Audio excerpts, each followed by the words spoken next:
लक्ष्मीनिवासे जगतां निवासे हृत्पद्मवासे रविबिम्बवासे कृपानिवासे गुणवृन्दवासे श्रीरङ्गवासे रमतां मनो मे।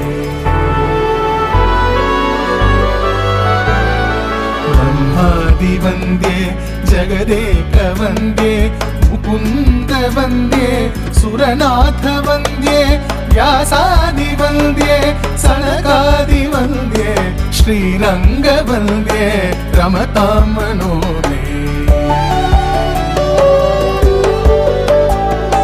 ब्रह्माधिराजे गरुडाधिराजे वैकुण्ठराजे सुरराजराजे त्रैलोक्यराजे अखिललोकराजे श्रीरङ्गराजे रमतां मनो मे।